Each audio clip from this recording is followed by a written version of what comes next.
Makassar geger. Suami tega habisi istri lalu jasad dimutilasi dan disimpan di freezer. Senja merayap perlahan, menarik tirai jingga di langit Makassar. Di sebuah lorong sempit yang diapit rumah-rumah tua bergaya kolonial, suasana sore itu terasa damai. Aroma kopi dan pisang epe yang dibakar menyatu dengan semilir angin laut, menciptakan melodi yang akrab di telinga warga sekitar. Di salah satu rumah tua itu, hiduplah seorang pria bernama Ammar. Ammar bukanlah warga biasa. Ia adalah seorang seniman patung, sebuah profesi yang dianggap aneh oleh banyak orang di sana. Di mata mereka, Ammar adalah sosok eksentrik. Rambutnya gondrong tak terurus, kemejanya seringkali belepotan cat dan debu, dan ia lebih suka menghabiskan waktunya di studio kecilnya, berinteraksi dengan gumpalan tanah liat dan kayu, daripada bersosialisasi di warung kopi. Ia adalah sosok yang tenggelam dalam dunianya sendiri, sebuah dunia yang hanya bisa dipahami olehnya dan patung-patungnya. Satu-satunya jembatan yang menghubungkan Ammar dengan dunia luar adalah istrinya, Siti. Siti adalah kebalikan dari Ammar. Ia adalah seorang dokter yang bekerja di rumah sakit kota. Siti adalah sosok yang ramah, supel, dan sangat dihormati oleh warga. Ia selalu menjadi penengah saat ada perselisihan antara Ammar dan tetangga. Siti adalah cahaya yang menghangatkan jiwa Ammar yang dingin, dan ia selalu bangga dengan karya-karya suaminya, meski ia sendiri tak mengerti apa maknanya. "Mas, sudah makan? Jangan lupa istirahat." Suara Siti terdengar dari balik pintu studio Ammar. "Sebentar lagi, sayang. Patung ini hampir selesai," jawab Ammar tanpa mengalihkan pandangannya dari patung yang sedang ia pahat. Patung itu adalah sebuah figur wanita yang sedang memegang setangkai bunga mawar, sebuah gambaran abstrak tentang cinta dan kesedihan. Pada saat yang sama, di sebuah kantor jaksa yang megah, hiduplah Irfan, seorang jaksa terkemuka yang sangat dihormati. Irfan adalah sosok yang karismatik, cerdas, dan selalu mengenakan jas rapi. Ia adalah sahabat lama Siti sejak mereka kuliah, dan diam-diam, ia mencintai Siti. Irfan selalu merasa bahwa Ammar tidak pantas untuk Siti, dan rasa cemburu itu telah menjadi bara api yang membakar hatinya selama bertahun-tahun. "Bagaimana kasus korupsi itu, Pak Irfan?" tanya seorang rekannya. "Sudah beres. Saya sudah mengurus semuanya," jawab Irfan sambil tersenyum. Senyum itu tidak sampai ke matanya. Irfan adalah sosok yang pandai menyembunyikan sisi gelapnya, dan di balik citra terhormatnya, ia adalah seorang manipulator ulung. Di sudut lain kota, di sebuah kantor polisi yang sibuk, Aibtu Rahmat sedang mengamati laporan kasus yang menumpuk di mejanya. Rahmat adalah seorang polisi senior yang dikenal cerdik dan bijaksana. Ia memiliki mata batin yang tajam, dan selalu bisa merasakan kejanggalan dalam setiap kasus. Ia adalah sosok yang skeptis, yang tidak mudah percaya pada bukti-bukti yang tampak di permukaan. "Bagaimana kabar kasus itu, Pak?" tanya seorang polisi muda. "Kasus-kasus ini, mereka semua seperti puzzle yang tidak lengkap. Ada sesuatu yang hilang," jawab Rahmat sambil menghela napas. Ia lalu melihat foto-foto dari sebuah kasus yang belum selesai, dan wajahnya menunjukkan kerutan yang dalam. Malam itu, sesuatu yang mengerikan terjadi. Di sebuah rumah mewah di seberang kediaman Ammar, sebuah insiden yang mengguncang seluruh kota terjadi. Rumah itu adalah milik Siti, yang ia beli dengan uang hasil kerja kerasnya. Ammar, yang biasanya pulang larut malam, merasa ada yang aneh. Lampu rumah Siti yang biasanya selalu terang, kini gelap gulita. Jantung Ammar berdebar kencang. Ia lalu mendobrak pintu dan masuk. Di ruang tengah, sebuah pemandangan mengerikan menyambutnya. Sebuah freezer yang terkunci dengan rantai besi, tergeletak di tengah ruangan. Ammar lalu mendekat, dan mencium bau busuk yang sangat menyengat. Jantungnya terasa seperti dipukul palu godam. Ia lalu mengambil kunci dari tas Siti, yang tergeletak di lantai, dan membuka kunci freezer itu.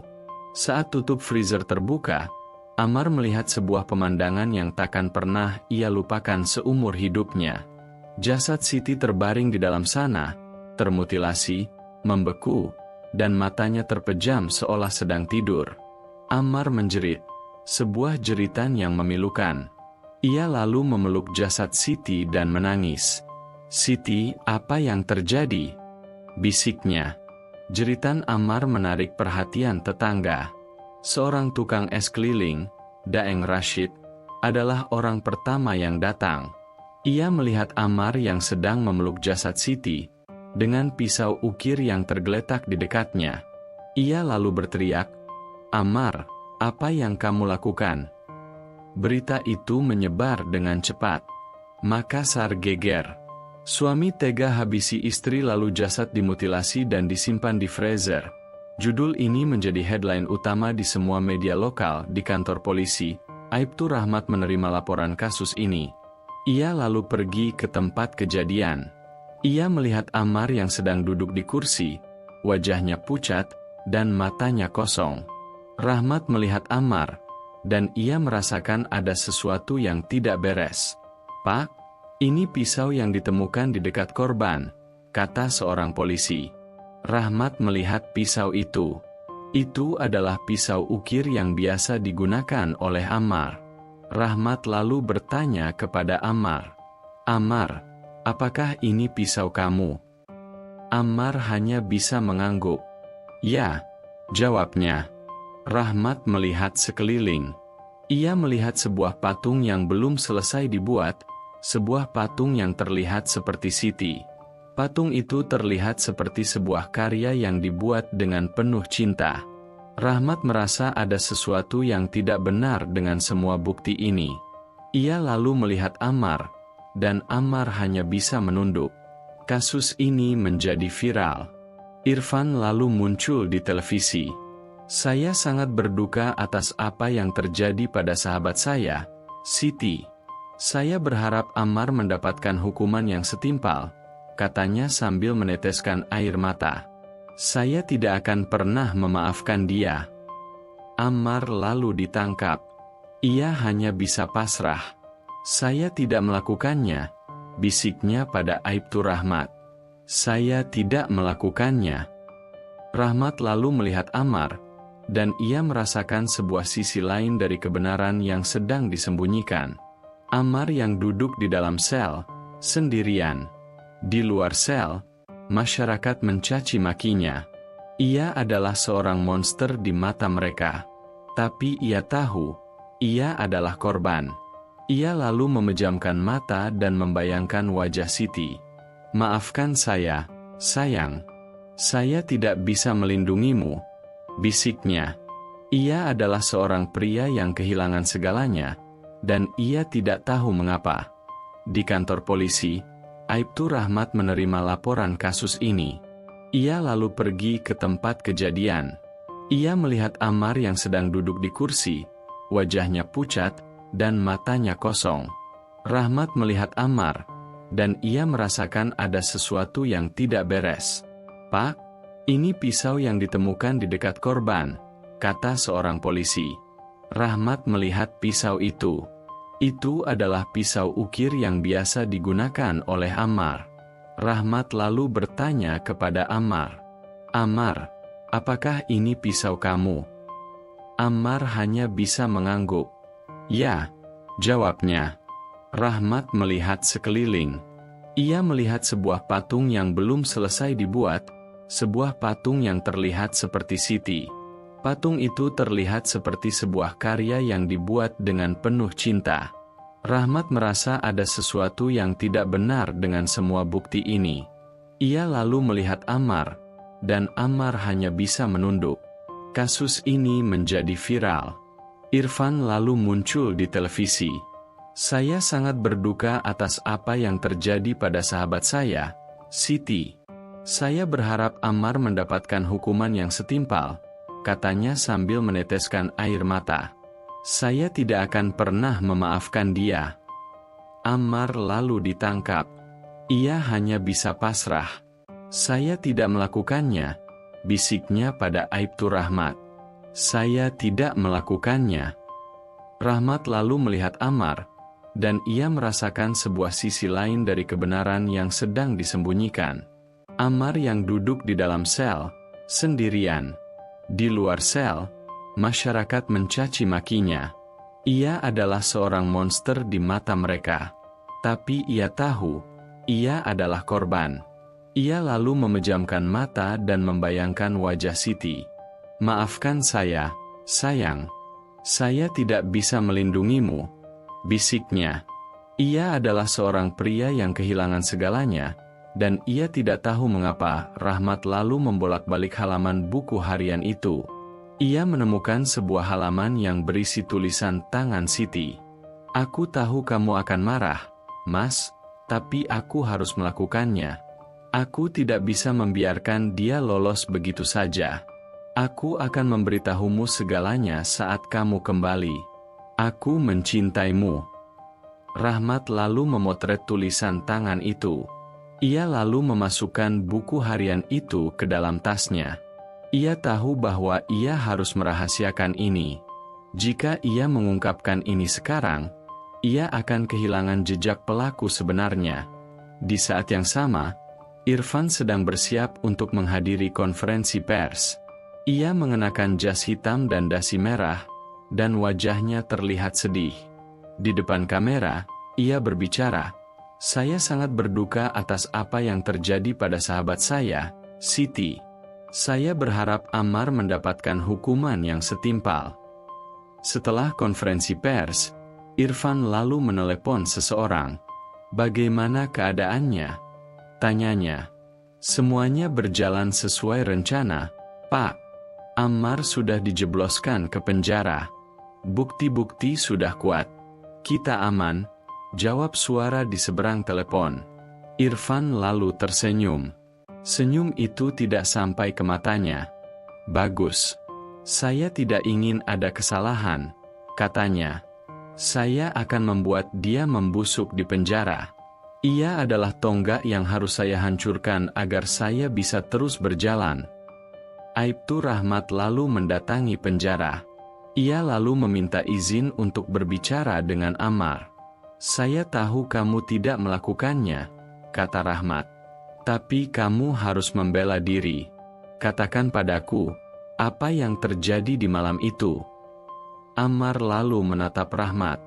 Matanya yang kosong kini penuh dengan harapan. "Saya pulang larut malam, Pak. Saya melihat lampu rumah Siti mati. Saya merasa ada yang aneh. Saya lalu masuk dan menemukan Siti sudah seperti itu," katanya. "Saya melihatnya, dan saya tidak bisa berkata apa-apa. Saya lalu memeluknya dan menangis." "Di mana pisau itu?" tanya Rahmat. "Saya tidak tahu. Saya tidak pernah melihatnya," jawab Ammar. "Saya hanya melihat tas Siti dan kunci freezer. Saya lalu membuka kuncinya, dan saya melihatnya." "Dan di mana buku harian itu?" tanya Rahmat. "Itu buku harian saya. Tapi tulisan itu bukan tulisan saya," jawab Ammar. "Saya tidak pernah menulis itu. Saya tidak tahu siapa yang menulisnya." Rahmat lalu mengambil buku harian itu dari tasnya. "Ini tulisan Siti," katanya. "Ada sesuatu yang ingin ia katakan padamu, tapi ia tidak sempat melakukannya." Ammar lalu mengambil buku harian itu. Ia melihat tulisan tangan Siti. Air mata jatuh dari matanya. Dia tahu sesuatu. Dia mencoba memberitahu saya, tapi saya terlalu sibuk dengan pekerjaan saya, katanya. "Saya adalah seorang suami yang buta, yang tidak melihat kesakitan istrinya." Rahmat lalu menghela napas. "Kita akan mencari tahu kebenarannya. Tapi kamu harus berjanji padaku, kamu harus kuat," katanya. "Saya akan kuat. Demi Siti," jawab Ammar. Rahmat lalu meninggalkan penjara. Ia tahu bahwa ia telah menemukan sebuah petunjuk penting. sesuatu yang tersembunyi di balik semua bukti palsu ini. Ia lalu menyadari bahwa ia memiliki musuh yang sangat cerdik, seorang musuh yang telah merencanakan semuanya dengan sangat teliti. Ia tidak bisa bergerak sendiri. Ia membutuhkan bantuan.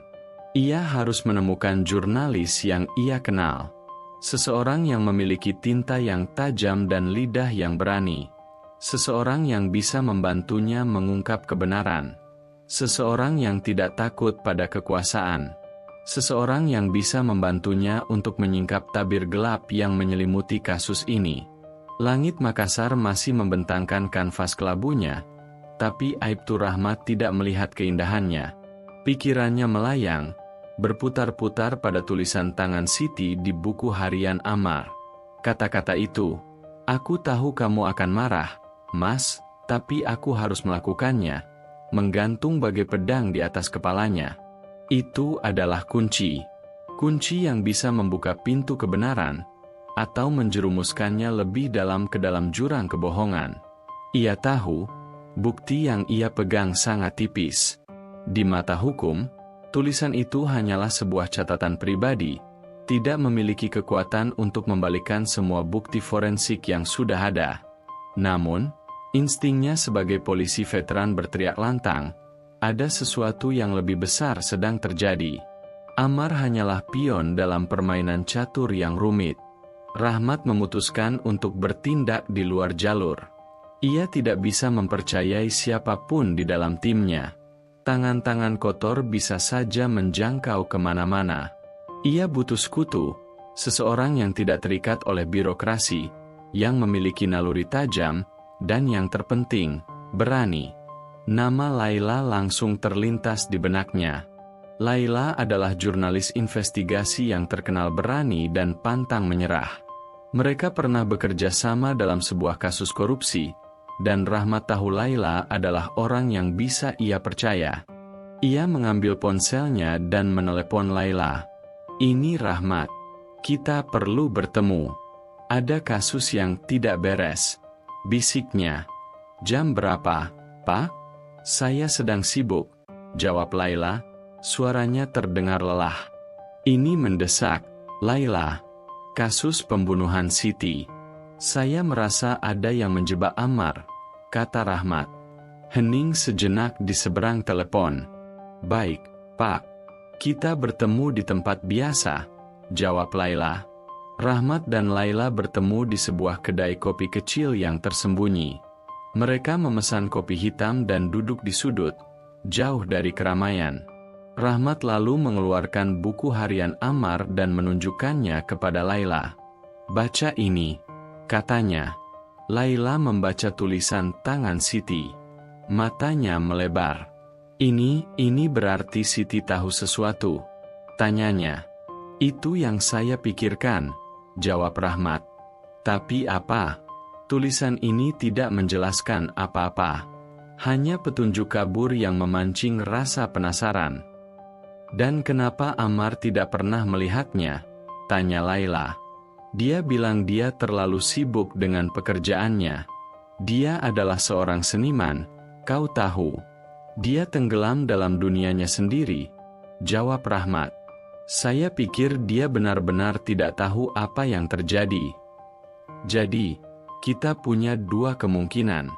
Pelaku adalah orang yang dekat dengan Siti, atau orang yang tahu tentang kebiasaan Ammar," kata Laila. "Dan pelakunya sangat cerdik. Dia tahu bagaimana cara menjebak Ammar." "Dia bukan hanya cerdik, Laila. Dia juga keji," kata Rahmat. "Dia memutilasi Siti. Ada dendam yang sangat dalam di balik kejahatan ini."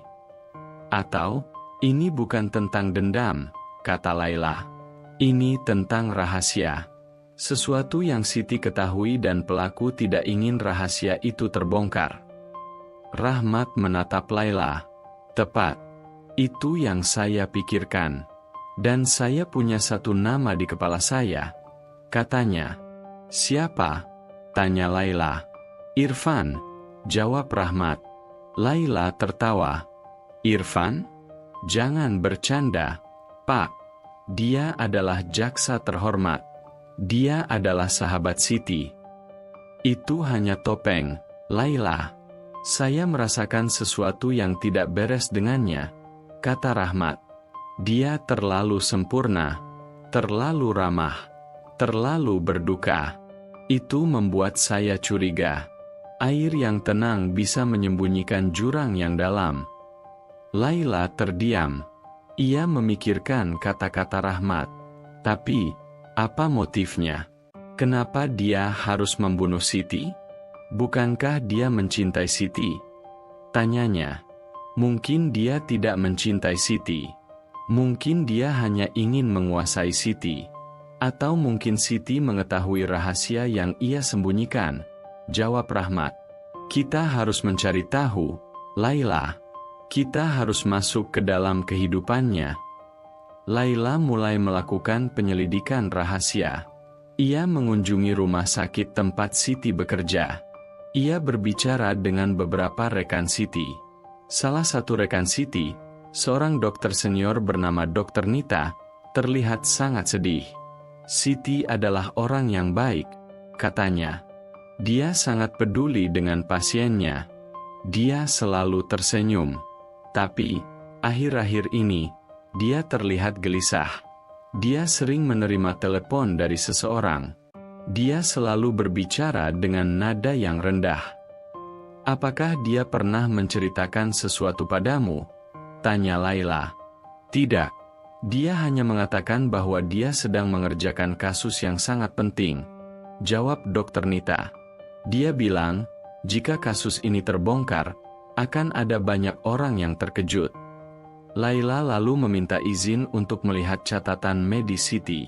Dr. Nita mengizinkannya. Laila melihat catatan-catatan medis Siti. Ada beberapa catatan yang mencurigakan. Catatan-catatan itu adalah catatan tentang pasien-pasien yang meninggal secara misterius. Ada beberapa organ yang hilang dari tubuh mereka. Laila lalu memotret catatan-catatan itu. Ia lalu menelepon Rahmat. Pak, saya menemukan sesuatu yang aneh. Ada beberapa pasien yang meninggal secara misterius di rumah sakit Siti. Dan ada beberapa organ yang hilang dari tubuh mereka, katanya. Perdagangan organ, bisik Rahmat. Itu yang saya pikirkan. Itu adalah jaring laba-laba yang telah menjebak Siti. Tapi, apa hubungannya dengan Irfan? Tanya Laila. Saya tidak tahu. Kita harus mencari tahu, jawab Rahmat. Kita harus mencari tahu di mana Irfan berada di malam kejadian. Kita harus mencari tahu alibinya. Mereka lalu memulai penyelidikan ganda. Rahmat melacak alibi Irfan, sementara Laila melacak jejak digitalnya. Mereka bekerja dalam kegelapan, menghindari sorotan media dan menghindari mata-mata yang mungkin mengawasi mereka. Rahmat lalu mendatangi sebuah toko di dekat rumah Siti. Ia lalu meminta izin untuk melihat rekaman CCTV. Ia melihat rekaman itu dengan cermat. Ia melihat Amar pulang larut malam, dengan wajah yang lelah. Tapi ia juga melihat sebuah mobil yang mencurigakan. Sebuah mobil mewah yang sering ia lihat di televisi. Mobil itu adalah mobil dinas seorang jaksa. Rahmat lalu memotret plat nomor mobil itu. Ia lalu menelepon Laila. Laila, saya punya sebuah petunjuk. Mobil Irfan terlihat di dekat rumah Siti di malam kejadian. Tapi, rekaman itu buram. Saya tidak bisa melihat siapa yang mengendarainya. Katanya, kita akan mencari tahu. Saya akan melacak jejak digitalnya, kata Laila. Penyelidikan mereka terus berlanjut. Mereka menemukan bahwa Irfan sering mengunjungi situs-situs terlarang di internet, situs-situs yang menjual organ-organ manusia. Mereka juga menemukan beberapa email yang dikirim oleh Irfan kepada orang-orang yang dicurigai sebagai sindikat perdagangan organ. Rahmat lalu menemukan sesuatu yang mencengangkan. Ia menemukan sebuah rekaman CCTV yang diambil dari sebuah rumah sakit. Rekaman itu menunjukkan Irfan dan beberapa orang lainnya sedang memasukkan organ ke dalam sebuah mobil ambulans. Rekaman itu adalah bukti yang tak terbantahkan. Laila, kita berhasil, kata Rahmat. Kita punya bukti yang kita butuhkan. Kita harus segera bertindak, Pak, kata Laila. Kita tidak bisa membiarkan dia lolos. Rahmat lalu tersenyum. Ia tidak lagi ragu. Ia tahu bahwa ia berada di jalur yang benar. Ia adalah seorang pemburu yang telah menemukan mangsanya. Dan ia tidak akan melepaskannya. Ia akan mengungkap kebenaran dan membawa keadilan bagi Siti. Ia akan membersihkan nama Ammar dan membuktikan bahwa kebenaran akan selalu menemukan jalannya, meski harus bersembunyi di balik kabut tebal yang diciptakan oleh kebohongan dan fitnah. Jari jemari Aibtu Rahmat menari di atas layar ponselnya, memperbesar gambar plat nomor mobil yang ia tangkap dari rekaman CCTV. Plat nomor itu, B1989 Insinyur, terbaca jelas, dan jantungnya berdebar. Bukan karena takut, tapi karena ia tahu, ia berada di jalur yang benar. Konflik 3, pertemuan di pengajian. Suatu sore, aku datang ke rumah Salma untuk mengaji seperti biasa. Tapi saat masuk, aku melihat Raffi duduk di teras, bersama Salma. Ia tampak gugup melihatku. Aku kebetulan lewat, mampir sebentar, katanya. Salma menimpali. Iya, Mbak Janah.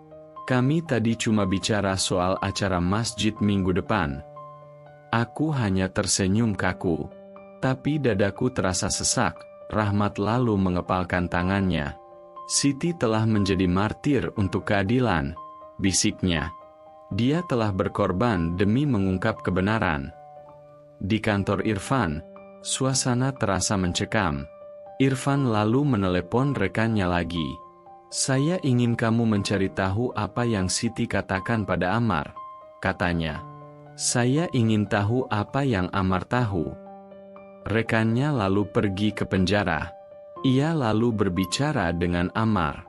Ammar, apa yang kamu tahu tentang Irfan? Tanyanya. Ammar hanya menatapnya. Ia tidak menjawab. Ia tahu. Ia tidak bisa mempercayai siapapun. Ia tahu. Ia harus menjaga rahasia ini. Saya tidak tahu apa-apa, jawabnya. Rekannya lalu memukul Ammar. Katakan padaku, apa yang Siti katakan padamu? Teriaknya. Ammar lalu batuk darah. Ia lalu menatap rekannya dengan mata yang penuh kebencian. Kamu tidak akan pernah tahu, bisiknya. Kalian tidak akan pernah tahu. Rahmat lalu mengetahui apa yang terjadi pada Ammar. Jantungnya terasa seperti dihantam palu godam. Ia adalah seorang polisi yang gagal melindungi korban. Ia lalu menelepon Laila. Laila, kita harus bergerak sekarang. Mereka sudah tahu kita mendekat. Mereka akan melakukan apapun untuk menghentikan kita, katanya. Baik, Pak. Kita akan melakukan siaran langsung. Kita akan mengungkap semuanya di depan publik, jawab Laila. Rahmat lalu tersenyum. Kita akan melakukannya, katanya. Ia tahu, ini adalah pertarungan terakhir. Pertarungan antara kebenaran dan kebohongan. Pertarungan antara keadilan dan ketidakadilan. Dan ia tahu, ia tidak akan kalah. Ia akan membersihkan nama Ammar dan membawa Irfan ke pengadilan. Ia akan membuktikan bahwa kebenaran akan selalu menang. Jalanan Makassar diselimuti kegelapan malam, namun di kantor Irfan, cahaya masih menyala. Irfan duduk di kursinya, tatapannya tajam, bagai elang yang siap menerkam mangsa. Pikirannya berpacu, mengolah informasi yang ia dapat dari rekannya. Ammar tidak bicara. Itu artinya, Ammar tahu sesuatu yang lebih besar dari yang ia bayangkan. Rasa cemas mulai menjalar di nadinya, mengalahkan rasa puas yang sebelumnya ia rasakan. Bodoh, gumam Irfan. Kenapa Siti harus memberitahu dia? Ia bangkit dari kursinya, berjalan mondar-mandir. Rencananya yang telah ia susun dengan sempurna selama berbulan-bulan, kini terancam hancur. Ia tidak bisa membiarkan ini terjadi. Reputasinya, karirnya, bahkan kebebasannya, semuanya dipertaruhkan. Ia harus bertindak. Ia harus membungkam Ammar selamanya. Irfan lalu mengambil ponselnya, menghubungi seseorang. "Saya ingin kamu selesaikan Ammar sekarang," bisiknya dengan suara yang dingin, penuh kebencian. "Jangan sampai ada jejak. Jangan sampai ada kesalahan." Di sebuah kafe kecil, Laila dan Aibtu Rahmat sedang mempersiapkan siaran langsung. Laptop Laila terbuka, dipenuhi dengan dokumen-dokumen dan foto-foto yang memberatkan Irfan. Rahmat duduk di sampingnya, meminum kopi hitamnya, wajahnya tegang. "Kita tidak bisa mundur, Pak. Kita sudah sejauh ini," kata Laila. "Saya tahu," jawab Rahmat. "Tapi saya takut. Saya takut dia akan melukai Ammar. Kita harus bertindak cepat. Kita akan melakukannya. Saya akan mengirimkan draft naskah siaran langsung ke beberapa stasiun televisi. Saya yakin mereka akan menerimanya," kata Laila. "Bagus," kata Rahmat. "Tapi, kita harus memikirkan bagaimana cara kita akan mengamankan Ammar. Saya sudah menghubungi beberapa teman saya di kepolisian. Mereka akan membantu kita. Mereka adalah orang-orang yang jujur," kata Laila. Rahmat lalu tersenyum. Ia tidak lagi merasa sendirian. Ia tahu, ia memiliki sekutu yang tangguh dalam perjuangan ini. Di dalam sel, Ammar sedang duduk di sudut, memejamkan matanya. Ia merasakan firasat buruk. Bayangan hitam mulai mengelilinginya, bayangan-bayangan yang ingin membunuhnya. Ia tahu, Irfan tidak akan membiarkannya hidup. Ia tahu, ia harus berjuang untuk hidup. Pintu sel berderi terbuka, dan 2 orang pria masuk. Mereka bukan polisi. Mereka adalah pembunuh bayaran. Mereka memakai masker, dan membawa pisau. "Irfan ingin kamu mati," bisik salah satu dari mereka. Ammar bangkit dari duduknya. Ia tidak akan menyerah. Ia tidak akan mati di sini. Ia akan berjuang. Ia akan berjuang untuk Siti. "Kenapa kalian melakukan ini? Kenapa kalian menjual diri kalian untuk seorang monster seperti Irfan?" teriak Ammar. Kedua pria itu tertawa. "Ini adalah pekerjaan. Jangan mengambilnya secara pribadi," kata salah satu dari mereka. Mereka lalu menyerang Ammar. Ammar menghindari serangan mereka. Ia adalah seorang seniman. Ia adalah orang yang cerdik. Ia lalu mengambil piring nasinya dan memecahkannya. Ia lalu menggunakan pecahan piring itu sebagai senjata. Ia lalu menusuk salah satu pria itu. Pria itu menjerit dan jatuh. Pria yang lain terkejut. Ammar lalu menusuknya juga. Kedua pria itu terkapar di lantai, berlumuran darah. Ammar lalu mengambil ponsel mereka dan menelepon polisi. "Tolong, tolong saya. Ada orang yang ingin membunuh saya," teriak Ammar. Di kafe, ponsel Rahmat berdering. Itu adalah nomor yang tidak dikenal. Rahmat ragu-ragu untuk menjawab. Laila lalu mengambil ponselnya. "Angkat saja, Pak. Siapa tahu itu penting," katanya. Rahmat lalu mengangkat ponselnya. "Halo. Ini Ammar. Ada orang yang ingin membunuh saya," kata Ammar, suaranya terengah-engah. Rahmat terkejut. "Apa? Di mana kamu?" "Di dalam sel saya," jawab Ammar. "Saya berhasil melawan mereka. Tapi saya tidak tahu, mungkin ada yang lain." "Tunggu di sana, Ammar. Saya akan segera ke sana," kata Rahmat. Rahmat dan Laila lalu pergi ke penjara. Mereka melihat 2 orang pria terkapar di lantai, berlumuran darah. Mereka lalu melihat Ammar yang sedang duduk di sudut. Wajahnya pucat, dan matanya kosong. "Kamu baik-baik saja?" tanya Rahmat. Ammar mengangguk. "Ya, tapi saya tahu, dia tidak akan menyerah," katanya. "Dia akan terus mencoba membunuh saya." Rahmat lalu memeluk Ammar. "Jangan khawatir. Kamu aman sekarang. Kita akan mengungkap semuanya di depan publik. Mereka akan tahu siapa Irfan yang sebenarnya," katanya. Di sebuah kafe di seberang jalan, seorang pria yang menyamar sebagai wartawan sedang mengamati mereka. Konflik 5, kecurigaan yang meningkat. Keesokan harinya aku mencoba memastikan. Aku berpura-pura mengunjungi rumah Salma, tapi ia tidak di rumah. Tetangganya berkata ringan, "Oh, Bu Salma barusan keluar naik motor sama suamimu, Bu Janah. Katanya mau ambil kitab ke rumah ustaz lain." Aku hanya mengangguk. Tapi di dalam dada, amarahku terbakar. Irfan lalu mengarahkan pistolnya ke kepalanya. "Selamat tinggal, dunia yang kejam," bisiknya. Ia lalu menarik pelatuknya. Suara tembakan terdengar, dan tubuhnya jatuh ke tanah. Rahmat dan Laila melihatnya. Mereka tidak bisa berkata apa-apa. Mereka hanya bisa terdiam. Mereka tahu, keadilan telah ditegakkan. Tapi mereka juga tahu, kebenaran datang dengan harga yang mahal. Siti telah meninggal. Ammar telah menderita. Dan Irfan telah kehilangan nyawanya. Semua itu adalah harga dari kebenaran yang terungkap. Di sebuah kafe kecil, Ammar melihat berita di televisi. Ia melihat Irfan yang telah meninggal. Ia tidak merasa lega.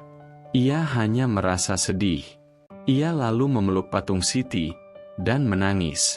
"Siti, apa yang harus saya lakukan?" bisiknya. "Saya kehilangan segalanya."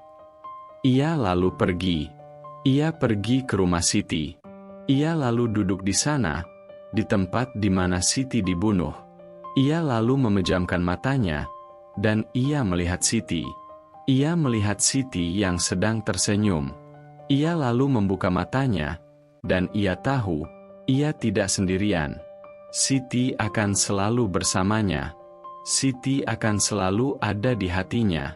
Dan ia tahu, ia harus melanjutkan hidupnya. Ia harus melanjutkan hidupnya untuk Siti. Langit pagi di Makassar menyambut Ammar dengan sendu. Setelah semalaman mengosongkan pikirannya di rumah peninggalan Siti, ia memutuskan untuk kembali ke rumahnya sendiri. Rumahnya, studio kecilnya, adalah satu-satunya tempat di mana ia merasa benar-benar hidup. Namun, kali ini, ia tidak kembali sebagai seorang tersangka. Ia kembali sebagai orang yang tidak bersalah. Sesampainya di rumah, ia melihat beberapa orang sedang membersihkan studio. Aibtu Rahmat dan Laila ada di sana, mengawasi. "Ammar," sapa Rahmat. "Kamu baik-baik saja?" Ammar mengangguk. "Ya, saya tidak tahu bagaimana cara berterima kasih kepada kalian," jawabnya, suaranya parau. "Jangan khawatir. Kita hanya melakukan tugas kita," jawab Rahmat, tersenyum. "Kebenaran akan selalu menemukan jalannya." Laila lalu menghampiri Ammar. "Saya sangat menyesal atas apa yang terjadi pada Siti. Dia adalah wanita yang sangat baik," katanya. "Dia tidak pantas mendapatkan ini." "Saya tahu," jawab Ammar. "Dia adalah cahaya yang menghangatkan jiwa saya yang dingin." "Kamu harus melanjutkan hidupmu, Ammar. Kamu harus melanjutkan hidupmu untuk Siti," kata Laila. Ammar mengangguk. "Saya akan melakukannya.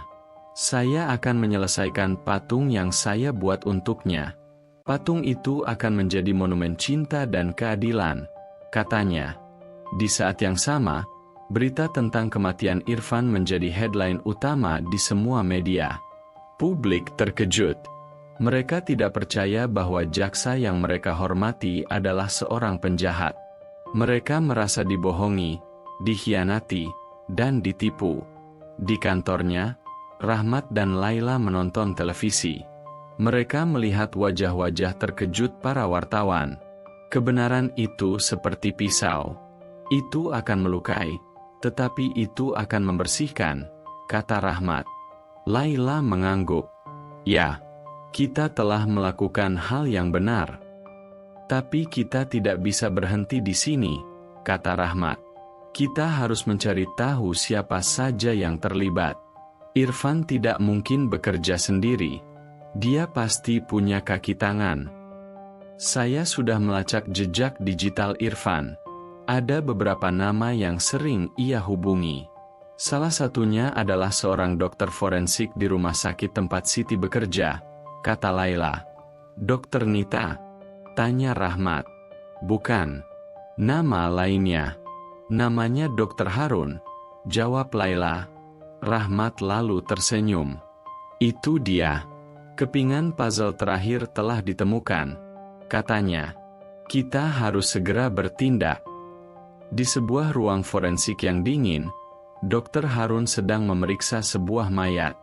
Ponselnya berdering. Ia lalu mengangkatnya.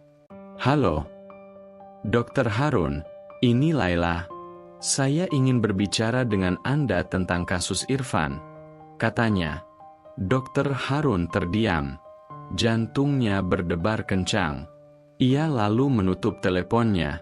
Ia merasa jaring-jaring mulai mengelilinginya. Ia tahu, ia harus melarikan diri. Rahmat dan Laila lalu datang ke ruang forensik. Dokter Harun, kami ingin berbicara dengan Anda, kata Rahmat. Dokter Harun tidak menjawab. Ia hanya menatap mereka dengan mata yang penuh ketakutan. Ia lalu mencoba melarikan diri, tetapi ia berhasil ditangkap oleh Rahmat. Kami tahu semuanya, Dokter Harun. Kami tahu Anda terlibat dalam perdagangan organ. Kami tahu Anda adalah kaki tangan Irfan, kata Rahmat. Dokter Harun lalu menangis. Saya tidak punya pilihan. Dia mengancam saya. Dia mengancam akan membunuh keluarga saya. Teriaknya. Anda punya pilihan. Anda bisa menyerah. Anda bisa mengakui kesalahan Anda, jawab Laila. Saya tidak bisa. Saya takut, teriak Dokter Harun. Rahmat lalu tersenyum. Jangan takut. Kami akan melindungi Anda. Tapi, Anda harus berjanji untuk mengatakan yang sebenarnya. Semuanya, katanya. Dokter Harun mengangguk. Ia lalu menceritakan semuanya. Ia menceritakan bagaimana ia dan Irfan memulai perdagangan organ. Ia menceritakan bagaimana mereka membunuh pasien-pasien yang tidak punya keluarga. Ia menceritakan bagaimana mereka menyingkirkan semua bukti.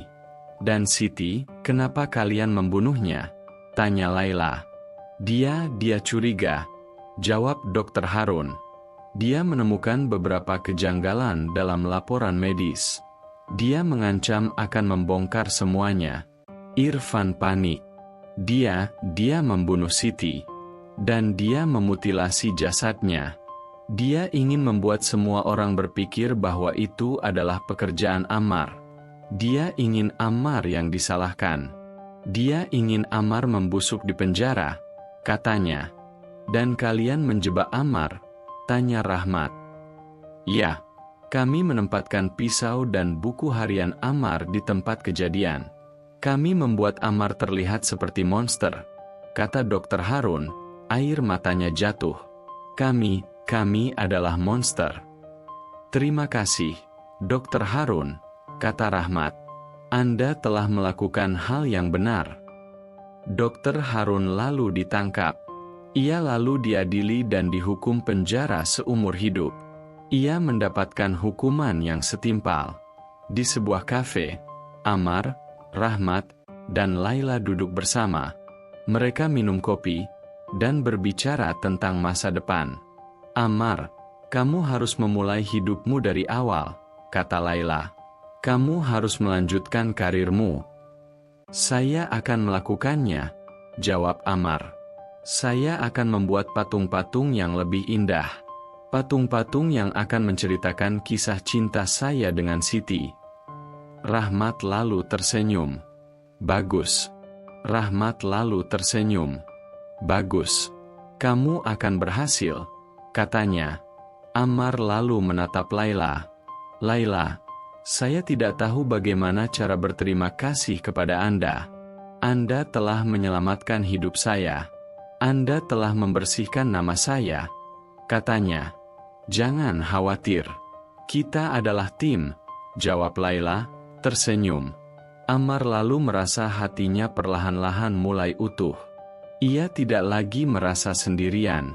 Ia tahu, ia memiliki teman-teman yang peduli padanya.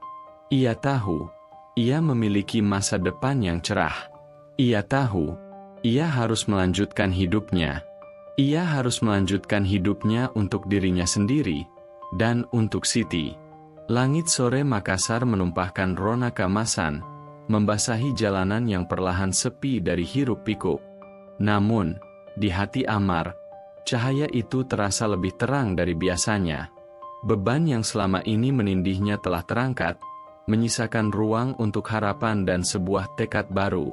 Ia kembali ke studionya, tempat yang sempat menjadi saksi bisu penderitaan, kini menjadi titik awal kebangkitannya. Patung yang belum selesai, yang ia tinggalkan di tengah tragedi, kini menunggunya. Figur wanita yang memegang setangkai mawar itu seolah memanggilnya. Ammar mengambil pahatnya, merasakan dinginnya besi yang akrab di tangannya. Ia mulai bekerja, bukan lagi dengan kesedihan, melainkan dengan cinta dan penghormatan yang mendalam untuk Siti. Setiap ukiran adalah sebuah kata maaf, sebuah janji, sebuah cerita yang ingin ia abadikan. Di luar, masyarakat mulai memandang Ammar dengan cara yang berbeda. Mereka yang dulu mencaci maki, kini menundukkan kepala penuh penyesalan. Mereka merasa bersalah karena telah menghakimi tanpa tahu kebenaran. Ammar tidak menyimpan dendam. Ia tahu, kebenaran telah menjadi hakim yang lebih adil dari siapapun. Di sebuah kedai kopi yang sama tempat mereka merencanakan semuanya, Laila dan Aibtur Rahmat duduk bersama, menikmati kopi sore. Tugas kita belum selesai, kata Rahmat. Kita masih harus memastikan semua kaki tangan Irfan tertangkap. Dan yang terpenting, kita harus mengembalikan nama baik Ammar sepenuhnya. Saya setuju, Pak. Saya akan menulis artikel khusus tentang perjuangan Ammar, jawab Laila. Saya akan menceritakan bagaimana dia dijebak, bagaimana dia berjuang, dan bagaimana dia bangkit dari semua ini. Bagus, kata Rahmat. Ammar adalah bukti bahwa kebaikan akan selalu menang, bahkan di tengah badai yang paling gelap. Tak lama setelah itu, artikel Laila terbit, menggemparkan kota untuk kedua kalinya. Judulnya sederhana namun menggugah, Sang Seniman Makassar, dari tersangka menjadi saksi. Laila menceritakan setiap detail dengan lugas, dari awal mula tragedi hingga terungkapnya konspirasi busuk Irfan dan jaringannya. Ia juga menyertakan kutipan dari Aibtur Rahmat yang menyatakan bahwa kasus ini adalah pukulan telak bagi keadilan, namun juga menjadi pelajaran berharga bagi semua. Artikel itu menyentuh hati banyak orang. Dukungan mengalir deras untuk Ammar. Toko-toko di sekitar lorongnya yang dulu menghindari kini berdatangan, membawa makanan dan kata-kata penyemangat. Mereka meminta maaf, satu persatu. Ammar, saya minta maaf. Saya sangat menyesal telah meragukanmu, kata Daeng Rashid, si tukang es keliling. Saya tidak tahu. Tidak apa-apa, Daeng, potong Ammar lembut. Saya mengerti. Kalian hanya manusia. Kalian hanya percaya pada apa yang kalian lihat dan dengar. Daeng Rashid terharu. Ia melihat Ammar bukan lagi sebagai orang aneh, melainkan sebagai sosok yang telah melewati neraka dan kembali dengan ketenangan yang luar biasa. Di sisi lain kota, keluarga-keluarga korban perdagangan organ yang dilakukan Irfan mulai mencari keadilan. Berkat informasi yang diberikan oleh Dr. Harun, polisi berhasil membongkar jaringan yang lebih besar. Nama Irfan menjadi simbol kejahatan di seluruh negeri. Di tengah semua itu, Ammar kembali fokus pada patungnya. Ia tidak lagi terbebani oleh pandangan orang lain. Pahatnya bergerak dengan lincah, menyempurnakan setiap detail. Wajah patung itu kini tidak lagi hanya menggambarkan Siti, melainkan juga kekuatan, ketabahan, dan cinta yang tak lekang oleh waktu. Ia mengukir senyum di wajah patung itu, senyum yang sama dengan senyum yang selalu diberikan Siti padanya. Suatu sore, saat patung itu hampir selesai, Aibtu Rahmat dan Laila datang mengunjungi Ammar. Mereka melihat patung itu, dan mata mereka berkaca-kaca. Ini sangat indah, Ammar," kata Laila. "Ini adalah patung untuk Siti," jawab Ammar. "Ini adalah kisah kami, kisah cinta yang tidak bisa dihancurkan oleh kejahatan apapun." "Kamu harus memamerkannya, Ammar," kata Rahmat. "Kamu harus memamerkan karyamu. Dunia harus melihat bagaimana seorang seniman sejati bisa bangkit dari abu." Ammar mengangguk. "Saya akan melakukannya," katanya. Ia tahu, ia harus melakukannya. Ia harus menunjukkan kepada dunia bahwa ia telah menang. Ia telah menang atas semua kebohongan dan fitnah. Di dalam selnya, Dr. Harun menyesali perbuatannya. Ia tidak bisa melarikan diri dari bayang-bayang kesalahannya. Ia tahu, ia pantas menerima hukuman. Di dalam hatinya, ia berharap Ammar bisa memaafkannya. Ia berharap sebuah babak baru telah dimulai untuk semua yang telah menderita. Dan Ammar, dengan hati yang penuh kedamaian, menutup babak kelam itu. Ia membuka jendela studionya, membiarkan angin laut masuk, membawa aroma segar yang mencium kulitnya. Ia tahu, hidup akan terus berlanjut. Dan ia siap untuk menghadapi setiap tantangan yang ada, dengan cinta Siti sebagai kompasnya. Lama setelah kasus ini selesai, hidup Ammar kembali ke jalurnya, bahkan lebih baik dari sebelumnya. Ia tidak lagi menjadi orang aneh yang tenggelam dalam dunianya sendiri. Ia kini menjadi simbol ketabahan, seorang seniman yang karyanya menceritakan sebuah kisah yang luar biasa. Ia adalah saksi hidup dari kekuatan cinta dan keadilan. Patung yang ia buat untuk Siti telah selesai. Patung itu kini berdiri kokoh di sebuah galeri seni yang Ammar dirikan sendiri, yang ia beri nama Galeri Siti. Patung itu bukan hanya sebuah karya seni, melainkan sebuah monumen, sebuah persembahan, sebuah janji yang Ammar buat untuk Siti. Pada malam pembukaan galeri, orang-orang datang berbondong-bondong. Mereka datang bukan hanya untuk melihat karya seni Ammar, melainkan juga untuk melihat Ammar sendiri. Mereka ingin berbicara dengannya. Mereka ingin meminta maaf. "Ammar, saya minta maaf," kata seorang wanita, air matanya jatuh. "Saya sangat menyesal telah meragukanmu." "Tidak apa-apa," jawab Ammar, tersenyum. "Saya mengerti. Kalian adalah orang-orang yang hanya ingin tahu kebenaran." Ammar lalu melihat Rahmat dan Laila, yang berdiri di sudut. Ia lalu menghampiri mereka, dan memeluk mereka. "Terima kasih," bisiknya. "Terima kasih untuk semuanya." "Ammar, kamu pantas mendapatkan ini," kata Rahmat. "Kamu adalah orang yang baik. Kamu adalah orang yang kuat, Ammar. Kamu telah melewati neraka, dan kamu kembali dengan damai," kata Laila. "Kamu adalah inspirasi bagi kami semua." Galeri itu lalu menjadi tempat yang penuh dengan cinta dan kehangatan. Orang-orang melihat patung-patung Ammar, dan mereka merasa terharu. Mereka melihat sebuah kisah yang luar biasa, sebuah kisah yang penuh dengan kesedihan, tetapi juga penuh dengan harapan. Di sebuah sudut, Ammar sedang berbicara dengan Laila.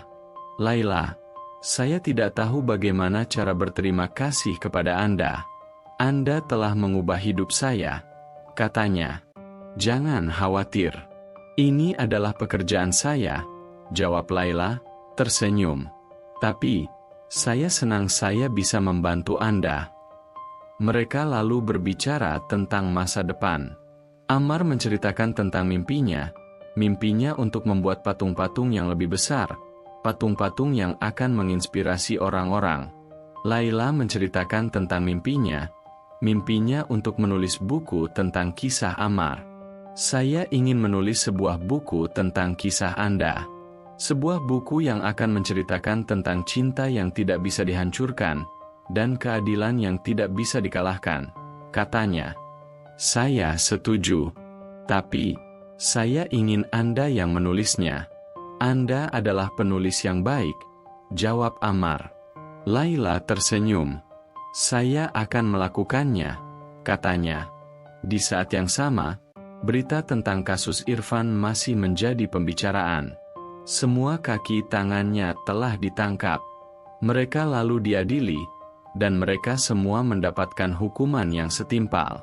Dr. Harun, yang telah menyesali perbuatannya, mendapatkan hukuman yang lebih ringan.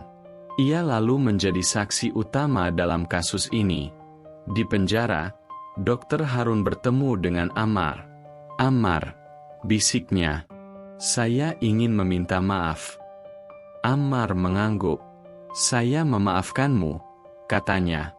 Saya tahu kamu adalah korban juga. Kamu adalah korban dari Irfan. Dr. Harun lalu menangis. Terima kasih, bisiknya. Terima kasih telah memaafkan saya. Ammar lalu pergi. Ia tahu, ia harus melanjutkan hidupnya. Ia harus melanjutkan hidupnya untuk Siti. Ia lalu kembali ke galerinya. Ia melihat patung Siti. Ia lalu tersenyum. Siti, kamu akan selalu ada di sini. Di sini, di hatiku, bisiknya. 1 tahun kemudian, buku Laila terbit, dan buku itu menjadi buku terlaris. Buku itu menceritakan tentang kisah Ammar, kisah yang penuh dengan air mata, tetapi juga penuh dengan kebahagiaan. Buku itu menginspirasi banyak orang. Ammar dan Laila lalu menjadi pasangan. Mereka menikah, dan mereka hidup bahagia. Ammar kembali menjadi seorang seniman yang hebat. Laila menjadi seorang penulis yang hebat. Mereka lalu memiliki seorang anak perempuan, yang mereka beri nama Siti. Mereka lalu mengunjungi makam Siti. Mereka lalu menaburkan bunga di atas makam Siti. Ammar lalu berbisik, Siti, kami mencintaimu. Kamu akan selalu ada di hati kami. Kamu akan selalu menjadi pahlawan kami. Mereka lalu pergi, meninggalkan makam Siti, tetapi tidak meninggalkan kenangan mereka. Mereka akan hidup selamanya di hati Ammar, dan di hati Laila, dan di hati anak mereka, Siti. Mereka akan hidup selamanya di hati orang-orang yang membaca buku Laila. Mereka akan hidup selamanya di hati orang-orang yang melihat patung-patung Ammar. Mereka akan hidup selamanya sebagai kisah cinta yang tidak bisa dihancurkan, dan sebagai kisah keadilan yang tidak bisa dikalahkan. Senja kembali menyapa Makassar, membawa serta aroma laut dan kedamaian. 5 tahun telah berlalu sejak tragedi itu. Kota ini tidak lagi hanya mengingat Irfan sebagai jaksa terhormat yang jatuh, atau Ammar sebagai seniman yang dituduh, melainkan sebagai kota yang belajar dari kesalahan. Kebenaran telah mengajarinya tentang arti penghakiman yang terburu-buru dan kekuatan cinta yang sejati. Di Galeri Siti, Ammar berdiri di depan patung terbarunya. Patung itu adalah sebuah keluarga kecil, seorang ayah yang sedang memeluk putrinya, dengan seorang ibu yang tersenyum lembut di belakang mereka, dibuat dari bahan perak murni. Seniman itu tidak lagi hanya menggunakan tanah liat, ia kini menggunakan berbagai media untuk mengekspresikan perasaannya. Patung itu adalah cermin dari kehidupannya kini. Sebuah kehidupan yang penuh dengan cinta, tawa, dan kebahagiaan.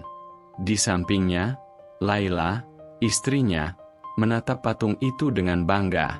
Putrinya, Siti, yang kini berusia 4 tahun, berlari ke arahnya dan memeluk kakinya. "Ayah, apa ini?" tanyanya, suaranya ceria. "Ini adalah keluarga kita, sayang," jawab Ammar, berlutut dan memeluk putrinya. "Ini adalah monumen untuk cinta." Laila tersenyum. Ia tidak hanya melihat sebuah patung, ia melihat sebuah kisah yang luar biasa, sebuah kisah yang ia tulis sendiri. Sebuah kisah tentang Ammar, tentang Siti, dan tentang keadilan yang akhirnya menang. "Ammar, sudah siap?" tanya Laila. "Wartawan dari Jakarta akan datang. Mereka ingin mewawancarai Anda." Ammar mengangguk. Ia tidak lagi takut pada kamera. Ia tidak lagi takut pada publik. Ia kini adalah saksi hidup dari kebenaran. Saat wartawan datang, Ammar tidak berbicara tentang penderitaan yang ia alami. Ia berbicara tentang cinta Siti, tentang kekuatan cinta, dan tentang bagaimana cinta Siti telah menyelamatkan hidupnya. "Siti adalah malaikat yang turun ke bumi," kata Ammar, suaranya bergetar. "Dia adalah orang yang penuh cinta dan kebaikan. Dia adalah orang yang mengajari saya bahwa kebenaran akan selalu menang." "Dan Anda, Pak Ammar?" tanya seorang wartawan. "Bagaimana Anda bisa memaafkan mereka yang telah menyakiti Anda?" "Saya tidak memaafkan mereka. Saya hanya membebaskan diri saya dari kebencian. Kebencian adalah racun yang akan membunuh jiwa Anda. Saya tidak ingin hidup dengan racun itu," jawab Ammar. Wartawan itu lalu terdiam. Ia melihat Ammar bukan hanya sebagai seorang seniman, melainkan sebagai seorang filsuf, seorang guru. Di sebuah penjara yang sunyi, seorang pria tua sedang duduk di sudut. Rambutnya telah memutih, dan wajahnya penuh dengan kerutan. Ia adalah Dr. Harun. Ia tidak lagi merasa bersalah. Ia merasa damai. Ia telah membayar kesalahannya. Ia telah menjadi saksi dari keadilan. Di dalam hatinya, ia berharap Ammar bisa hidup bahagia. Ia berharap Ammar bisa melanjutkan hidupnya dengan damai. Ia berharap Ammar bisa menjadi inspirasi bagi orang-orang lain. Ia tahu, ia adalah bagian dari sebuah kisah yang akan terus diceritakan. Sementara itu, di sebuah sudut kota, Rahmat, yang telah pensiun, sedang menikmati kopi bersama istrinya. Ia melihat berita di televisi. Ia melihat Ammar, dan ia tersenyum. "Kita telah melakukan hal yang benar," bisiknya. "Ya, sayang. Kita telah melakukannya," jawab istrinya. Di dalam hati Rahmat, ia tahu, ia telah menemukan sebuah makna dalam hidupnya. Ia tidak hanya menjadi seorang polisi yang berani. Ia menjadi seorang polisi yang jujur, yang berjuang untuk kebenaran. Malam itu, Ammar dan Laila duduk di teras rumah mereka, menatap bintang-bintang. Putrinya, Siti, sudah tidur. "Kamu bahagia, Ammar?" tanya Laila. Ammar mengangguk. "Saya bahagia. Saya punya kamu. Saya punya Siti. Saya punya sebuah kehidupan yang penuh dengan cinta. Ini adalah sebuah kebahagiaan yang tidak bisa saya bayangkan." "Siti akan bangga padamu," kata Laila. "Dia akan bangga pada apa yang telah kamu lakukan." Ammar lalu memeluk Laila. "Saya tahu," bisiknya. "Dia akan bangga." Mereka lalu terdiam, menikmati keheningan malam. Mereka tahu, kisah mereka belum berakhir. Kisah mereka akan terus berlanjut. Kisah mereka adalah sebuah kisah tentang cinta yang tidak bisa dihancurkan, dan keadilan yang tidak bisa dikalahkan. Di galeri, patung Ammar berdiri kokoh, disinari oleh cahaya bulan. Patung itu adalah sebuah simbol harapan, sebuah simbol cinta, sebuah simbol kebenaran. Ia akan selalu ada di sana, di Makassar, di tengah-tengah orang-orang, untuk mengingatkan mereka tentang kekuatan cinta yang sejati. Ia akan selalu ada di sana, untuk mengingatkan mereka tentang kebenaran yang akan selalu menemukan jalannya. Ia akan selalu ada di sana, sebagai monumen untuk seorang wanita yang berani, yang telah mengorbankan segalanya demi kebenaran.